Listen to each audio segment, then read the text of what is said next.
Good. All right, so first of all, a couple announcements. Um, so, this assignment I'm giving you to go outside is not for you to clown around, right?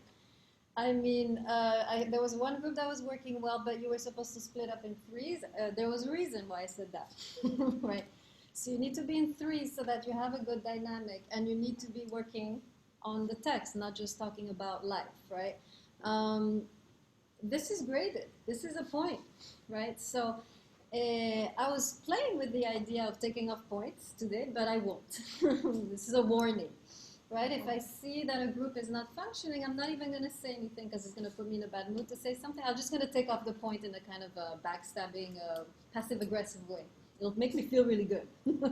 So please take this group seriously, or we'll go back to having pop quizzes instead, or something horrible like that, right? So I need you to take this seriously. This is very important. This is the moment where you are wrestling with the text together. This is an important, I know it feels like fun or whatever, but this is actually a very important part of uh, the study of the text, right? You see there are several layers. You read, then you wrestle with it alone, then you wrestle with it together, and then we wrestle with it in class. So this is fun. You get to talk to each other. You get to take off the mask. Don't take advantage of the situation, right? And really try to focus on the text and not talk about anything else. Remember, this is graded, and I will be watching you. And if you lose a point, I'm not going to tell you. So, okay, so that. Then, let's see. Yes, so looking a little bit here at your work. So I see most of you are pretty together. Pack, you're missing a reading assignment, but I saw you did one before, so you're okay, right? I'm still waiting on the book. That's why I You haven't. find the Bible. It's in the Bible. Okay, now it's too late. It's over, right? This, remember I mentioned this text. I think I mentioned this text you can find online, right? It's easy. You don't need to. How did you do the first reading assignment? I see you did it. I didn't do it. You did it? No. Oh, I should take that off then. Thank you, sir. All right. Good. Bokhari is okay. Reading us missing. And then Nasiri, I know you mentioned handing in it late. So no, right? It is. I don't take late assignments, but remember it's only 1 point. And like I said, at some point, hopefully, you get 2 bonus points, right? If at the end of the semester, everybody. So you're okay. Everybody gets 2 bonus points at the end of the semester for emergencies or crises like this. So Nasiri, you still have a blank slate. You're good. All right, last thing. So next week, on Tuesday, I have moved heaven and earth to get us to visit a Jewish sukkah, which is connected to our text. We're going to talk about the holiday of Sukkot, I guess now, because this text is the text that is read during that holiday. So there are connections. And so we're going to walk. It's not far from campus. We're going to meet here, and then we're going to walk there and visit the sukkah, which is one of those little huts that the Jews build around this time. It's a special holiday, and we'll talk about it now. So that will be our. You saw that we always have a deepening practice. This will be our deepening practice next Tuesday, and then we'll start the Upanishads. Do we have a test coming up, or am I reading myself? Anybody know? I'm going to look at the syllabus. Yes, we have a test coming up, just to make sure you guys are together. So we have a test coming up on Ecclesiastes on September 25. All right, let's get into the text for today.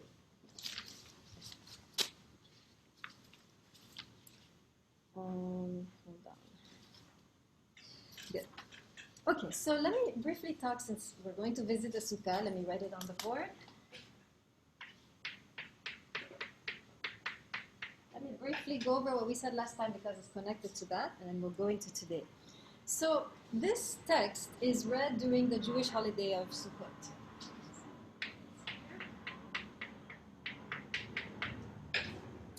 We're going to see why. Sukkot is a celebration in Judaism of the time where the Hebrews spent in the desert. If you know a little bit of Jewish history, you know that they were slaves in Egypt for about 400 years. And then they were liberated by Moses, but instead of going straight into the land of present-day Israel, they wandered in the desert for 40 years, and they lived in makeshift shelters, right? They didn't really settle or anything. They were complete nomads, right? And, in the desert, you cannot cultivate, there's no water, right? And so, in the desert, basically, they were fed, the text tells us, from the hand of God, right? This should sound familiar. Are you starting to see the connections with the text, right? So basically, they received their food from God. Since it's the desert, you can't cultivate. How did they survive 40 years, right? So the story goes that God gave them a certain food.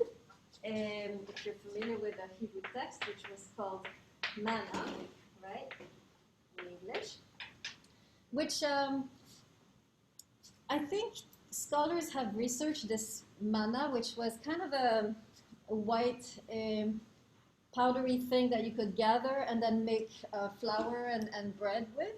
And some scholars have researched it and figured out that this was actually algae deposits. That desert used to be covered with water, and it left behind, when the water left, there was some algae, like spirulina type algae, right, if you know this. And so they would collect this kind of dried up algae, which is very, very healthy. If you know that if you eat seaweed, right, or algae, I'm talking about, seaweed or algae, it has all the nutrients that you need, right? If you could live your whole life on just spirulina. So scholars have speculated that they were actually gathering this kind of dried up seaweed and making bread out of it. So anyways, bread came from heaven, right, according to the text.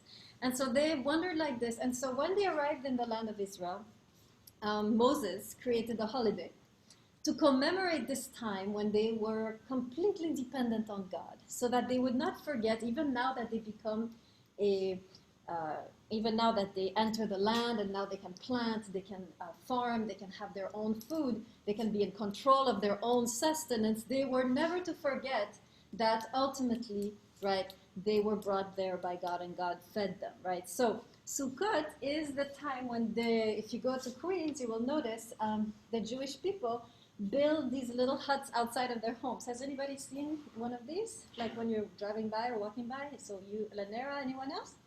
Okay, so you two, okay, so a couple of people noticed, right? So they actually, technically, you're supposed to spend 7 days in that hut, rain or shine. And the thing with that hut is that the ceiling is open. It has to be built like that. The walls are pretty tight, but the ceiling has to have some holes and openings so you can see the sky. So technically, they're supposed to eat, drink, sleep, and do everything there.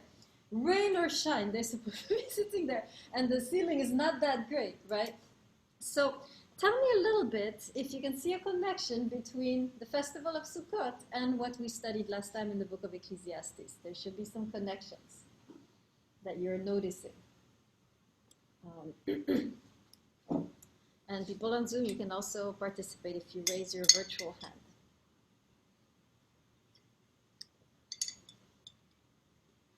So what was the main thing we studied, especially at the end of the text last time, at the end of the class time last time, we studied something.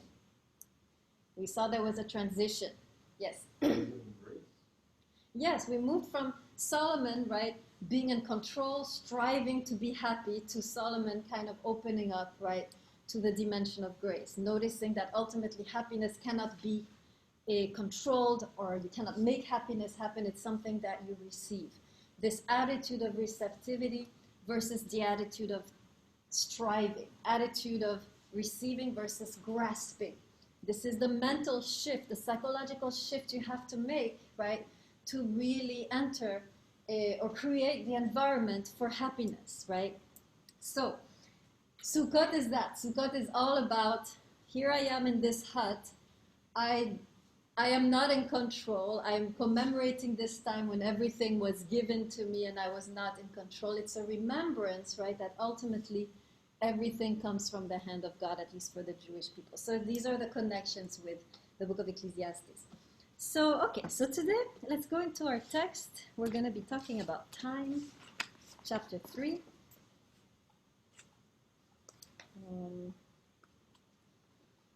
Okay, can't find it. Okay, here we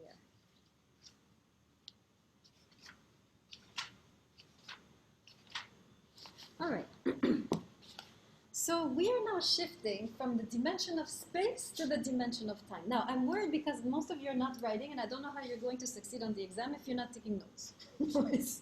So make sure you're writing. Remember, I told you, right? The test is based entirely on the lectures, right? So if you're not, for you, for instance, hasn't written a word since the beginning of the class, right? So if you're not writing, right, I'm just warning you, it's not going to go well for you. So you need to make sure you're taking these notes more assiduously. Okay, so we're now shifting from the dimension of space to the dimension of time, right? So why this shift?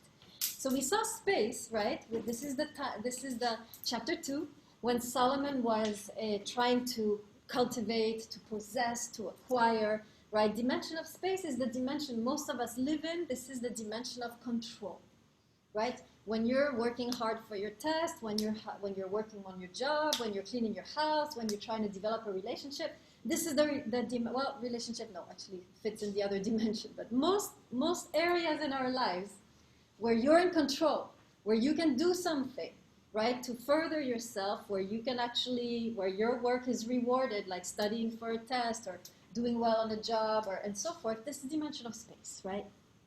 But now we're moving into the dimension of time. Now, what is the difference between the dimension of time and the dimension of space when it comes to our control of it?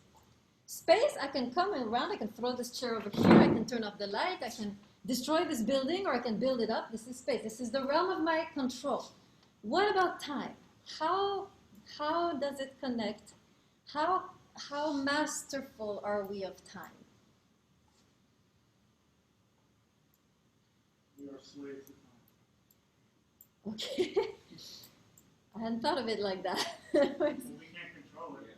Okay. We can only, Mask, we can only look at the past. We can't change the past. Okay, very good, right? Time is the dimension in our lives that we cannot control. So we are living in two dimensions. We're living in a dimension where we can control, where we work hard and so forth. But there is a whole dimension of our lives which escapes us, which is the dimension of time, which is the dimension where I would put anything that is out of our control, right? Happiness, success.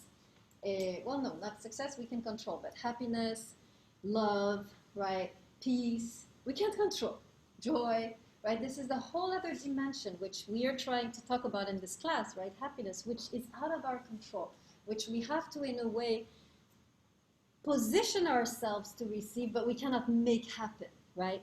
So it's interesting because, so first thing you can write down is this notion that time, right? We're entering a new dimension. This is the dimension where we do not control. And so let's take a look at how Ecclesiastes is going to understand this dimension of time, right? How is he going to reflect on this dimension that we cannot control? Now, we know already from chapter 2 that Ecclesiastes is not afraid of losing control, right? He is the man of Havel, right? Havel is what is the breath, that's the life that slips through our fingers, right? And Solomon is actually quite comfortable with that. And for him, that is the basis of shifting our position from grasping to receiving. So we know he's comfortable in this dimension of no control. But let's go a little further. Let's zoom in. So what's interesting now in the text, if you go to verse 1, okay, this is page 354, for those of you who asked in the chat, 354. Yeah, so chapter 3. Chapter 3, verse 1. So it says here, if you're with me, everyone has their book. Let me see. Okay. Everything has a season and a time for every matter under the heavens. So translation is not so good. Real translation is, the best way to put it is, how do I say it right? To all is given a season, and to all is given a time. Okay, this is the correct, there's the notion of time being given. Okay, so this is very important, right? So we don't see this in the translation, but in the actual Hebrew, right, we have the implicit, the notion of to all is given a season, right? And to all a time is given. So we have the notion of time being a gift. Now this is completely opposite of the Western concept of time, right? If you're a Westerner, you're always thinking that your time is being taken from you, right? You're always losing time, wasting time. You always have no time, right? This is how we define ourselves in this culture, right? We have no time. And we cannot stand to waste time, and we feel like we're losing time. All the time is trickling through our fingers, right? Here's a complete different view. Instead of time trickling from our fingers and being taken from us, right, as we grow older, we lose time, right? Here we have the notion of time being given to us. And so I want to stop a little bit on this because this is very powerful notion, very powerful idea, that time is the dimension of the gift or of grace, right? So I want to talk about this a little bit, right? So let me put it this way. We are usually very anxious about time because we cannot control it and because we're losing it, right? And so what we're noticing is that the other side of the coin of that, of this losing and wasting and not being in control, is the notion of gift or of grace. So let me explain what I mean by that, right? How many of you in the class has ever been in a situation where you either felt stuck or you were running out of time? Okay? So all of us have at some point experienced, I'm stuck, I'm not moving, I'm wasting time, right? I'm sitting here stuck in this life situation, I'm wasting time. Or you're running out of time, and you're almost choking on that, right? What the text is saying is that when we are in that situation, we should be very aware, because this is also the dimension where grace can kick in, where something can happen. Anytime you're stuck and waiting, you can be sure that something is coming. That's what the text is saying, because you are in the dimension of gift, right? Anytime time is running out, you can be sure that something is coming. Let me give you an example. In the Hebrew Bible, you have several examples of people whose time is running out. And at that moment where time has run out, boom, right? A complete shift of their existence. I'll give you the example of Moses. I don't know if you know the story of Moses. If you saw The Prince of Egypt, how many of you saw The Prince of Egypt? Okay. All right. So Moses in The Prince of Egypt, right? I mean, I don't know if they don't show all that. He starts out growing up in the household of Pharaoh. He's set up to become the next Pharaoh. He's a very powerful man, and he messes up. He kills somebody, and he is chased out of the country, out of Egypt. He ends up in the desert. 40 years, he becomes a shepherd. Nobody. He loses everything, his dreams, his aspirations, his destiny, his calling. Lost. He's just a shepherd in the desert. 40 years. He's about 80 years old, the end of his life.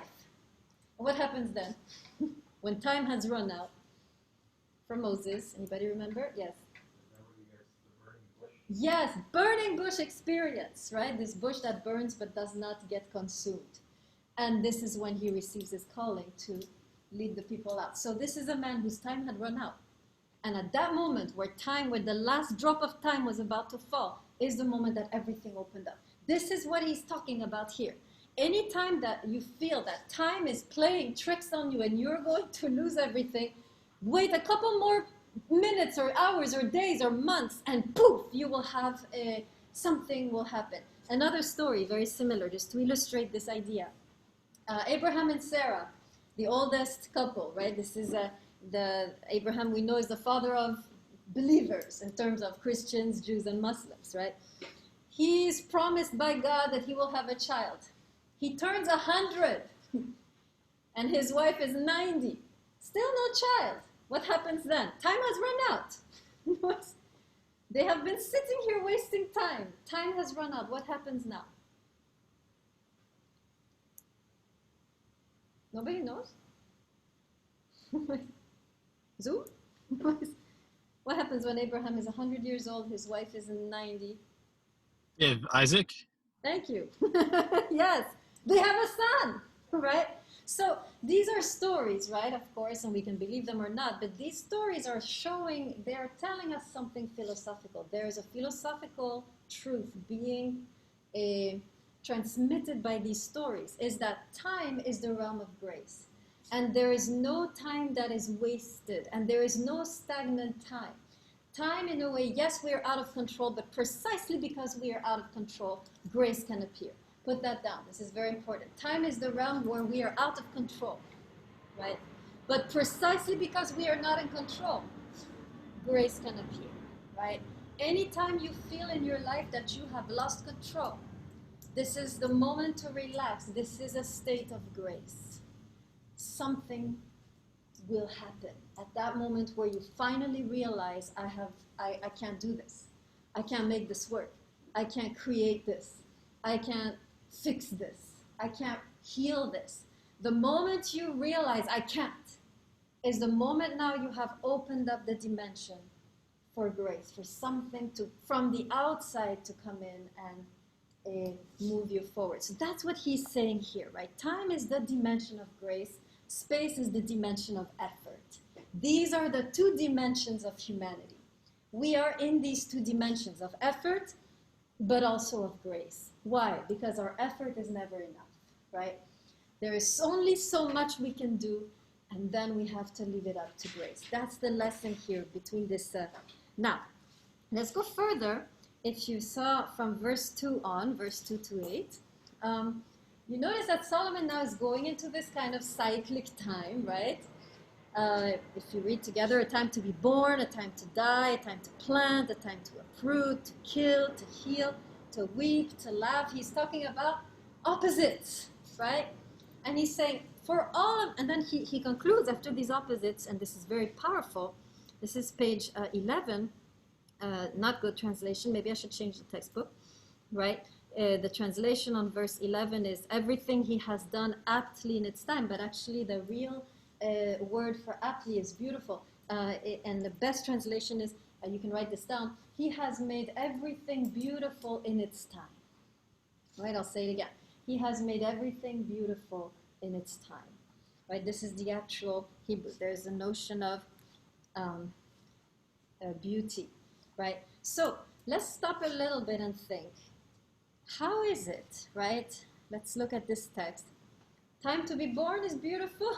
Time to die is beautiful, right? Time to kill is beautiful. Time to heal is beautiful. Time to weep is beautiful. Time to laugh. What does he mean by saying that everything he has made beautiful? Both the good and the bad has been made beautiful. So let's talk a little bit. What would it mean? What is beautiful? Well, we know what's beautiful about being born, but we don't know what's beautiful about dying. What is beautiful about dying? Let's stop on this for a second. Let's go into the details of this text. What is the beauty that one can perceive in the fact that we die? Let's stop. Stop worrying about death. When you see it, yeah, but how is it? So I get it, yes, absolutely. If you see it as beautiful, it doesn't become this horrifying, Halloween experience, right? So, but tell me, what is beautiful about death? Can you perceive? I mean, we're young, but I think about death sometimes, and it's anxiety inducing. But I think that's part of the human condition. Is we're the really only people on this earth, or the only creatures on this earth that are very aware of our death. So that kind of haunts us, in our everyday lives. But if you think about it, when you're dead, you're kind of just in a neutral space. You're not happy and you're not sad. You can't even be aware of existence or your non. Good. So there is something mysterious, right? Something that we don't know about death. Maybe that is the beautiful, beautiful part. The fact that there is a limit. There's something we don't know. Adu, what would you say? I was gonna say maybe the idea of that. I feel like a lot of people say I saw my life flash before my eyes during near-death experiences, and that saying alone just shows I guess a newfound respect and appreciation for life while you still have it. And I'm sure when people are dying, I'm sure they play things that they had happened in their life, and just reflect back and think okay, I have to do that. Okay, good. So for you guys on the Zoom, right, what Adu said was, right, there's something, death in a way intensifies life, right? When the awareness of death makes us enjoy life even more passionately or ardently, right? So you're throwing us back on life. Let's look at death. What is beautiful about death? So you were on the right track. What is beautiful about death in itself? Not death how it makes us feel now, right? Death in itself. What is profound about death? Why are we making it such a horrible thing? Maybe it's not. Have you ever thought of that? We don't know what it is. Maybe it's something blissful. Why are we making it into something horrifying, right? Yes. I was going to say, for people who believe in afterlife, maybe their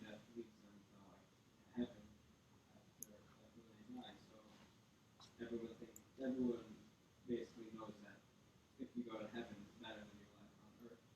So maybe death is something good to look at, because if you live the right life, you'll go to heaven. Okay, good. Except, okay, so I'll mention what he said, right? So he's talking about, well, death, if there is an afterlife, then in a way death is beautiful, right? But Solomon, we know from this text, doesn't believe in the afterlife. So now, without the afterlife, what is beautiful about death? And I think, you want to try it again? I do.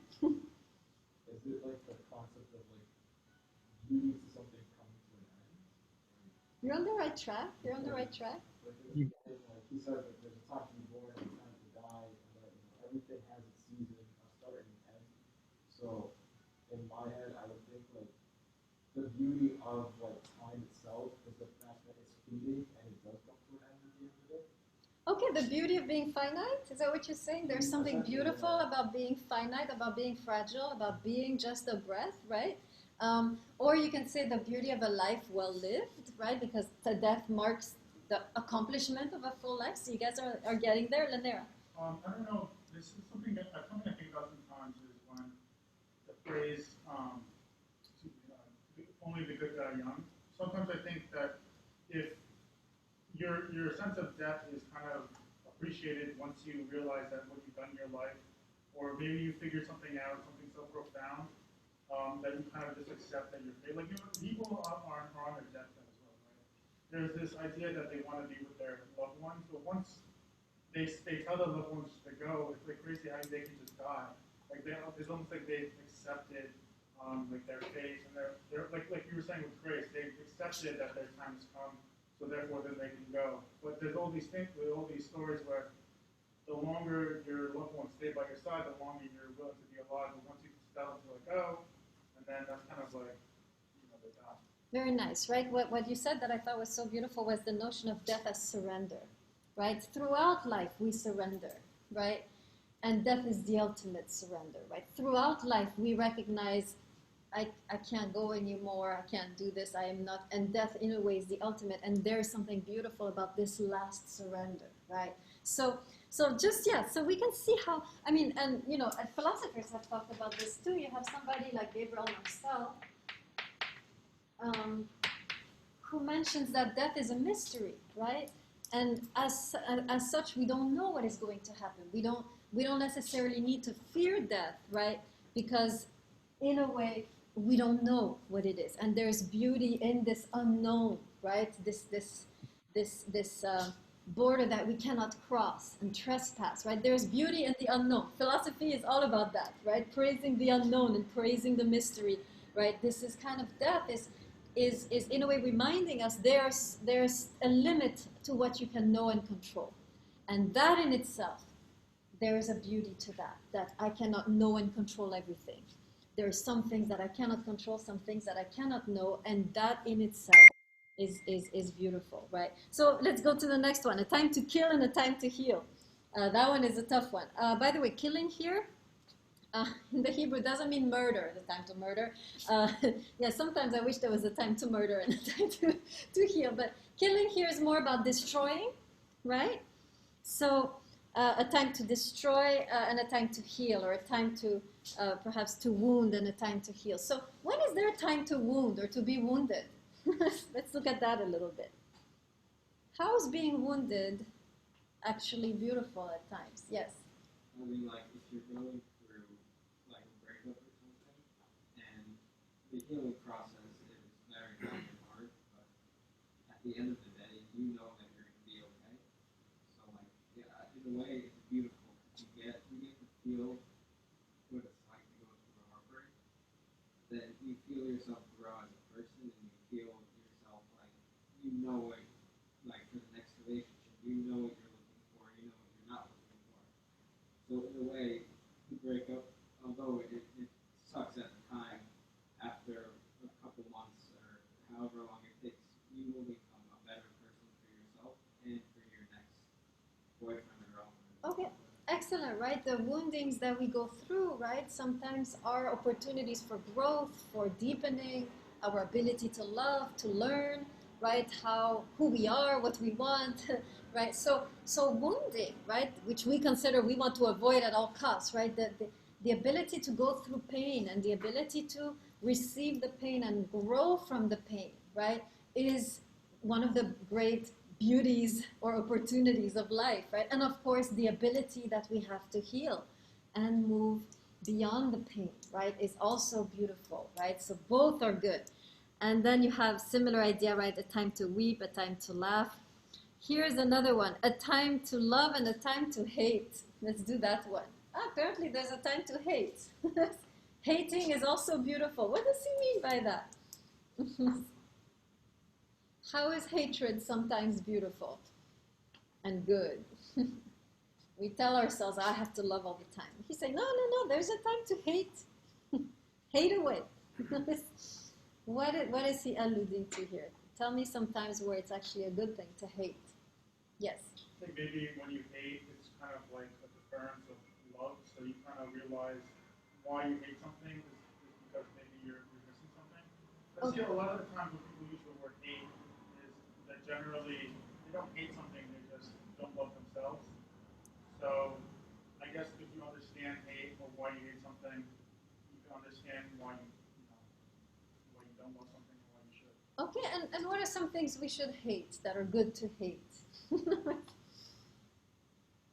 I know it's a Christian country, so we're not supposed to hate, but he's saying so there's things we should hate. Go ahead. Maybe like if someone is bad for you and like there are bad influences on you, and they only want what's worse for you, good for you to disguise that person's not good for you, and you hate them and their actions towards you.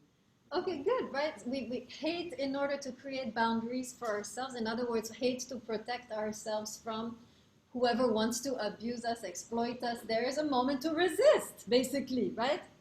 You will go so far and then you will stop, right? The ability to resist abuse, exploitation, this is a form of hate. It's a form of saying, pushing back, right? Saying, no, you will not do this. No way, right? So hatred, right, for, in other words, the ability to push away something is important, is in itself part of life. If we do not learn to do that, what kind of human beings, right, are we going to be? Another way to understand hate as something positive. I think that when we hate something or somebody, we're hating something about ourselves that we are just forgetting. Okay, good. Hate can be a good mirror, right? As soon as you hate something in someone, you actually says something about you. So you can learn a lot from the way you hate and who you hate and what you hate, right? Very good. Hatred of injustice, hatred of oppression, right? These are all positive hatreds, right? So there is a time. See, the Hebrew Bible, unlike Western morality, which is always about self-control and not feeling anything, if you go through Western morality, starting with Kant and etc., it's all about controlling the emotions or the passions, right? You are not supposed to feel. You're supposed to act out of duty, right, in the Western morality. In the Hebrew context, all emotions are up for grabs, right? Emotions are positive. The dark emotions and the bright emotions are seen as life-giving. When we study Nietzsche, we're going to see similar view, right? That the whole spectrum of emotions is healthy. But in our society, we're taught often some emotions are bad and some emotions are good. We're taught, okay, if you're calm, that's good. If you're angry and shouting, that's bad. Let me just give you an example of that.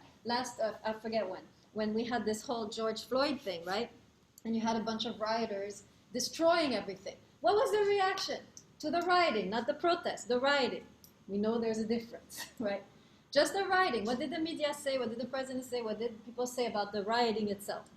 Was it considered a good thing to go around breaking buildings and burning? As a society, we were condemning the rioters. In the Hebrew Bible, they would be like, go burn, right? Hebrew Bible is much more, embraces all emotions as having something positive. Solomon would have seen the rioting, he would have said, this is good. This is an expression of anger, which is necessary at this point of history. People need to see, people need to express what is happening in their hearts. And the anger is not a bad thing. It's a communication. It's the expression of something deeply wrong, right? Whereas in our society, anger is bad. You always, if you're going to work against injustice, you got to do it calmly. right? Protesting nicely in line with nice posters. As soon as you start to really be angry, this is considered, no, this is wrong. In the Hebrew Bible, there is a notion that no, there is a time for hatred and there is a time for love. There is a time for rage and there is a time for calm, right? There is also a space that needs to be given to these emotions, right? And it's the same, of course, in our society.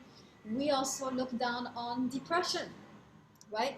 Anytime any one of you is going to feel depressed and you go to the doctor, what is the doctor going to do to you? What? I couldn't hear. Say it again. You're going to give you medicine. Exactly. Immediately we need to get rid of this depression so you can be functional, a good citizen, right? So there's, again, we negate the emotion of depression, of sorrow, whereas in the text we have here, there is a time to be depressed. There is a time to weep. Depression is not a bad thing. We have made it bad, but sometimes it is necessary in life to be in tune with these dark emotions and listen to them. The philosopher Kierkegaard has written actually extensively on depression because he himself was depressed, right? And he has actually written a beautiful text called Sickness Unto Death, where he talks about depression as a messenger, right? Anytime you're depressed, this is a message your body is sending you about something that is deeply wrong that you need to address, right? It is not something you should just numb with some medication, right? It is a path that you need to follow and figure out what is the root, what caused this, right? This is your body giving you a message, just like when you have a headache, it's a message, or your stomach hurts. Suppose you had, let me just give you this example. Suppose your stomach hurt and hurt and hurt. Clearly there's something wrong, right? You go to the doctor and they just give you painkillers for the stomach. Is that good? Is that a great idea? No, you need to see what is causing this, because maybe it's an ulcer, maybe it's a tumor, maybe my stomach is, in very deep trouble. The pain is a signal that my body is sending that there's something wrong that I need to address. It's the same with depression. It's a pain that is a signal that your body is sending that there's something that needs to be addressed. And there is a time to be depressed and really, really embrace it and go deeper. So there's a time to be angry. There's a time to be depressed. There's a time to destroy and rip things apart, like the rioting, right? Just like there's a time to be joyful and there's a time to be, and so forth. So this text for me is so powerful because it frees us to really experience all of life and to see that there's beauty in both the dark and the luminous of life. Not just the joyful and happy moments are beautiful. Also the dark, wounded, angry moments have their own specific beauty, right? So what we're learning here really is that both good and bad times are a gift, right? That's what he says. This when he says everything he has done, he has made beautiful. He has made everything beautiful in its time. Basically, what we're learning here is that every facet of life, both the good and the bad, are actually gifts and treasures to be received. There is beauty in the dark times, and there's beauty in the bright times, right? There's beauty in the sorrowful times, and there's beauty in the happy times, right? This is why we can adopt this stance of receptivity that we talked about in chapter 2, right? When Ecclesiastes tells us, stop trying so hard and just receive what life brings you, we can do this in a state of relaxation because we know that whatever comes has its own gift and its own treasure, right? So let me say that again so you can write it down, right? Now we understand chapter 2. Why Ecclesiastes says, look, stop striving. You can't control it anyways. Just relax and receive whatever comes to you, whatever life brings you. Why can we do that with a kind of fearless, right? Why can we just receive without being fearful of what's going to come? Because of chapter 3. Because what we're learning in chapter 3, that everything that comes, that we judge as good and bad, actually everything has its own beauty. And the ability to embrace the sorrow and the joy, the pain and the healing, the life and the death, the light and the darkness, this ability to embrace both is what makes for a skillful, not a skillful, but for somebody who knows how to navigate life, for wisdom. This is a sign of wisdom when you're able to receive both as containing a treasure, right? This ability to receive all of life, to embrace all of life as good, right? This is the sign of wisdom, right? This is the sign, and this is true happiness for Ecclesiastes, right? When you stop resisting life, that's when you'll be happy. When you surrender to whatever life is bringing your way, this is when you can really start to relax into life and receive it fully and embrace it fully. And you're going to see, this is so interesting because when we study Nietzsche, right, which is at the end of the semester, we're going to see exactly the same idea. There's so many parallels between Nietzsche and Ecclesiastes, right? So we're going to see in Nietzsche the same doctrine of learning to relax into life and embrace all of it. Let us stop being so fearful of life. As a society, we are so fearful of life. We don't want to suffer. We don't want to, we're constantly trying to control things so that we don't suffer. But Ecclesiastes is saying, suffering is good. Right? It's part of life.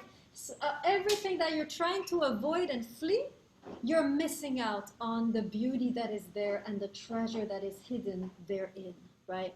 Let us stop being so fearful and just relax into life and embrace whatever comes.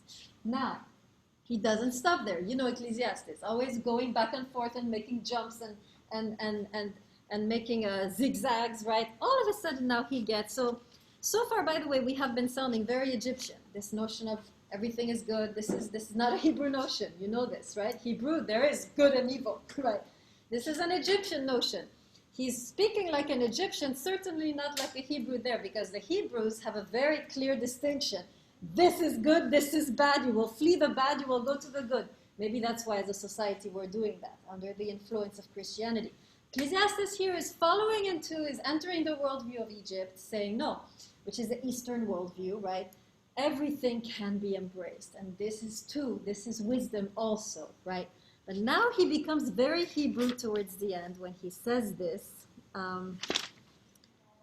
Right after, so this is verse 12, verse 11 still. So as soon as he has said, he has made everything beautiful in its time, next thing he says, eternity too, he has put in their heart. So I want to stop on that a little bit because decidedly I'm going to use a different translation next time because this is not a very good one, at least not for my purposes. Now, the word here for eternity is not what we are thinking right now. Oh, the afterlife, like you were saying, right? This is the idea of that Descartes also mentioned, right? Right? Oh, he has put eternity in our heart. We have a sense of the eternal, of the infinite. We know that we won't die, that we have immortal souls. This is not what he's saying here, right? So make sure you get, so the word here is not eternity. The word here in the Hebrew is olam. Now we need to, so olam translated, many translations. It can be eternity, but it can be also world, the whole world, right? But it doesn't help us so much. So I'm going to go into the verb from which this noun is built. Because in the Hebrew language, the basis are verbs.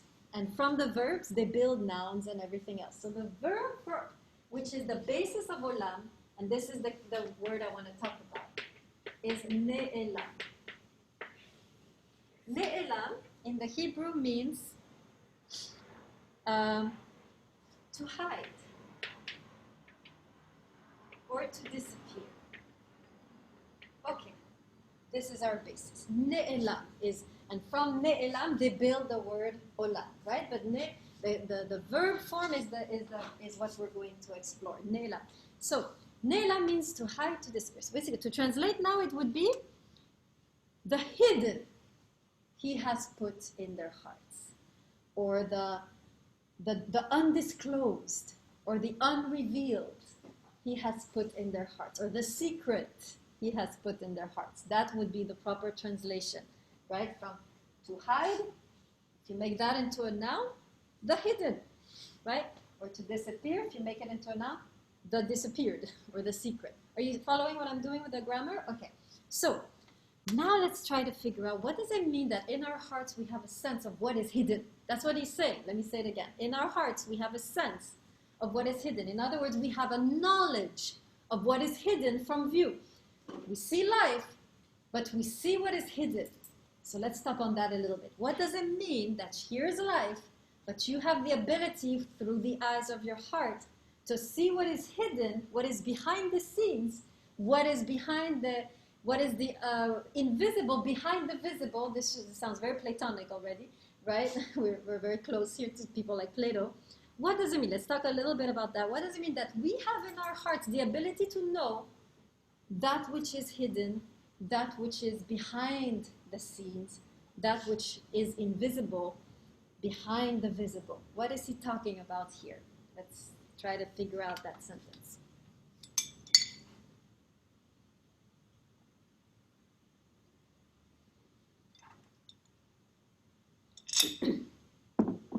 Yes. Is it like with Rumi, how we have like the knowledge of the heart, and essentially like it's an intuition that you have within yourself that like okay, like there's something else out there and like a curiosity for it. Yeah, absolutely, right? If you study Rumi, he's talking about this knowledge of the heart, right? That this is the only way to know God, right? With the mind, you cannot know God, only with the heart. So we have a connection, yes. So only with the heart can you know certain things, right? That your mind cannot detect. So let's continue. What else does it mean? That here's life, here's the visible, here's what we see, but in our hearts, we have a knowledge of that which is unseen. What does he say? Yes. I mean, kind of going back to relationships. Let's say you break up with someone. You, in the first couple of weeks, you're only going to see the good things about what went down in the relationship. You're going to, oh, we hung out all the time, all we did was have a good time. But in reality, you forget about all the fights and all the drama that went down. So, like, on the inside, you know that there was a lot wrong with it, but on the outside, you just see all the good times and everything else. Or you could reverse it, right? I would be a little more hopeful. You could see all the bad things about a person when you're in a relationship with them and be able to detect the potential for good. Can I flip it, please? Yeah. I'm going to flip it because you're depressing me. Okay. So yes, right? You're in a relationship with someone who's difficult. Everybody's telling you this is a loser, you need to leave them behind. Yet your heart knows something they don't know. You see something they don't see. Ne'elam, right? The ability, so to see God, the ability to see the beauty of a human being, which is hidden, right? What else is hidden that only the heart can see? I'm thinking right now of The Little Prince. You know the story of The Little Prince? There's a movie came out, should come out, maybe came out already, children's movie. Anyway, it's a beautiful text where you have a famous quote that, let me remember it, hold on. We only see well with the eyes of the heart. The essential is hidden, right? So this is similar, right? Similar idea that there are things that only the heart can know, your mind cannot know. What else does the heart see that the mind doesn't see? So we saw with love, we saw with spirituality. What else? Compassion. Explain yourself, then. We feel hurt in, I guess, our heart center, if you could put it that way, and then that's our capacity to empathize with others. Okay, very good, right? This is so I'm gonna continue on your trajectory, Biden, right? Something bad happens, yet something good comes out of it, and we're able to see that possibility of the good. You're hurt, somebody hurt you deeply, yet you know that behind the pain, like you were saying, there's a possibility of growth, there's a possibility of compassion, developing a deeper sense of compassion, of love, right? In other words, what we're learning here, which is very interesting, is that nothing is as it seems, right? What seems bad might actually be good, and what seems good might actually be bad. Let me explain. There are two dimensions in life. That's what this text is saying. Can you guys see? No? Yes? Okay. You have the physical dimension, and you have the metaphysical dimension. And the laws, this is my personal finding. The laws, the metaphysical laws and the physical laws of the universe are inversely proportionate. Meaning, the more of this, the less of this. The more of this, the less of that. In other words, if you're doing great on the physical level, you're happy, you're comfortable, you have a nice partner, you have nice kids, you're doing well. How are you doing metaphysically? Well, how are you doing spiritually when everything's going well and everything is secure, everything is safe and comfortable, you have a nice salary, your kids are wonderful, they don't have pimples, they don't have a teenage crisis, everybody's acting well. How are you doing spiritually, metaphysically, in your depths? Are you doing good? You're not growing, you're not going anywhere, right? Is that what you were saying? No, right? If you're not distracted by those things, I don't think they're bad, or I don't think they take away necessarily. But you're not growing. You're not becoming less spiritual because you're happy, right? But it's once, what happens when this is not going well, metaphysically? Yes. I was going to say, when you're physically doing well, you're not conscious of that. You're not looking to grow when you're in your deepest place. You just have it in the back of your head with everything about it. Okay. Exactly, right? When this is going well, you don't have a thought for the metaphysical, right? Like Ecclesiastes said, if he's able to build and control and master, he's not going to think about grace and the gift of God and none of these things, right? So we are learning here that things are not as they seem. You might be going through a very tough time, but to be able to see the ne'elam, to be able to see what is behind it, to be able to see that, yes, I'm going through a tough time, but this ultimately is for my good. Are you getting it now, Ramos? Okay. This is causing me to grow. This is causing me to become a better person. I'm able to see through the event. This is the ne'elam. To be able to, this heart ability to see the hidden is the ability to distinguish, to discern behind every bad situation, something powerful is going on, something amazing is happening. I am growing, I am changing, I am deepening, I am maturing. This is actually what is happening. So this is very powerful vision, right? The vision of the Ne'elam is the ability to discern behind what is obviously bad, the good. And this is the capacity that has been given to us, right? As in part of the human condition. We are able to see beyond the immediate. We're able to see, yeah, I'm suffering right now. Yeah, I'm going through a lot. Yeah, I'm stagnating. Yeah, I'm not moving. Yeah, I'm stuck. Yeah, I'm regressing, right? But behind this, I can discern, right? We have the ability. Most of us don't use it, sadly. But we have the ability to discern that something good is happening behind this trouble and this thing I'm going through. Behind it, like he was saying, I keep on forgetting your name, it's horrible, Azerad. Like Azerad was saying, right, we have the ability as human beings to discern the good that is taking place or growing or maturing behind the appearances, right? That's what he's saying. This is a very Hebrew idea, right? The ability to discern the invisible in the visible, to discern the good in the bad, right? So in a way, the Hebrews and the Egyptians are able to reconcile, right? They're both saying the same thing, pretty much. When Solomon is saying, embrace everything as being both, as all being good, that's the Egyptian saying, if it's bad, it's good. If it's good, it's good, right? Everything is beautiful, right? That's one way. But the Hebrew way is very similar. It's the ability to discern within every situation what's happening behind. There is something going on for your good in that situation. That's the idea. Okay, good. So, I'm going to give you on Blackboard, I'm going to give you a few questions to think about, and then I will pick one. So you should prepare all of them, but then for the test, I will pick one randomly, right? So I'm trying to think if that's going to work because, yes, I'm trying to think if might not change things up a little bit. Well, let me think about it. In any case, I'm going to think about the questions and I'll put them at some point on Blackboard so you can prepare. Your test anyways is not due this week, it's due next week, right? So you have a lot of time. I have a lot of time to figure this out. And then next Tuesday, we have this field trip to the Sukkah, right? So prepare for that. And people who are on Zoom, you can also try and come for that day since... so we're meeting here? Yeah, we'll meet here. Since it's pretty safe, right? We'll be outside. So, okay, good. We'll call it a day. If anyone still has questions, you can stop by or stay in the Zoom. The rest of you can go. Do